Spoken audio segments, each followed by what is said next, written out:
সবশেষ ১৯৮৭ সালে জগন্নাথ কলেজ ছাত্র সংসদ নির্বাচন অনুষ্ঠিত হয়েছিল। গেল ৩৮টি বছরে বুড়িগঙ্গার জল গড়িয়েছে বহুদূর।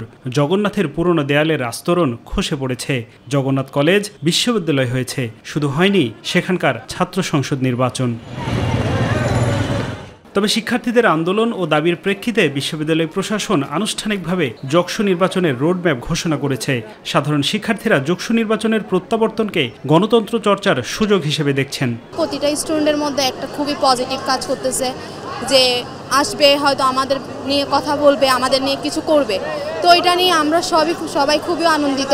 5 আগস্টের পরে ছাত্র রাজনীতিতে বিশাল বড় একটা পরিবর্তন হয়েছে। 5 আগস্টের আগে ছিল ভাই ব্রাদারের রাজনীতি, কিন্তু এখন 5 আগস্টের পরে এসেছে ওয়েলফেয়ার রাজনীতি। তো যে দলগুলো তুলনামূলকভাবে শিক্ষার্থীদের নিয়ে ওয়েলফেয়ারে কাজ করছে তারাই এগিয়ে আছে। এখনো আনুষ্ঠানিকভাবে প্যানেল ঘোষণা হয়নি, তবে ছাত্রদল, ছাত্র শিবির, ছাত্র অধিকার পরিষদ সহ বিভিন্ন সংগঠনের নেতারা ভোটারদের সাথে যোগাযোগ বাড়িয়েছেন। আমাদের আপসহীন দেশনেত্রী বেগম খালেদা জিয়া ছাত্র দলের দাবির মুখে জগন্নাথ বিশ্ববিদ্যালয় প্রতিষ্ঠা করেন। সেই কারণে জগন্নাথ বিশ্ববিদ্যালয়ের প্রতি জগন্নাথ বিশ্ববিদ্যালয়ের শাখা ছাত্র দলের অন্যরকম একটি ভালোবাসা অনুভব এবং প্রীতি রয়েছে। বিশ্ববিদ্যালয় হওয়ার পরে বিশ্ববিদ্যালয়ের যতগুলো আন্দোলন সংগ্রাম, বিশ্ববিদ্যালয়ের যে এখানে বেতন দিয়ে পড়তে হতো শিক্ষার্থীদের, এই ধারাগুলো বাতিল করা, বিশ্ববিদ্যালয়ের ভবন নির্মাণ, বিশ্ববিদ্যালয়ের হল নির্মাণ, বিশ্ববিদ্যালয়ের জমি অধিগ্রহণ, যে কোনো বিষয়ে যে আন্দোলন সংগ্রামে বাংলাদেশ ইসলামী ছাত্র শিবিরের একটা অনবদ্য ভূমিকা ছিল।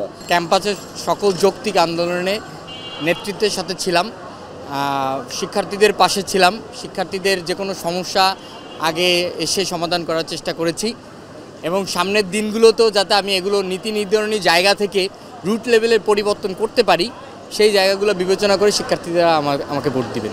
জগন্নাথ বিশ্ববিদ্যালয়ের নির্বাচন শান্তিপূর্ণ এবং অংশগ্রহণমূলক হবে বলে প্রত্যাশা প্রার্থীদের। পরাজিত হলেও জয়ীদের সাথে কাজ করতে আগ্রহী তারা।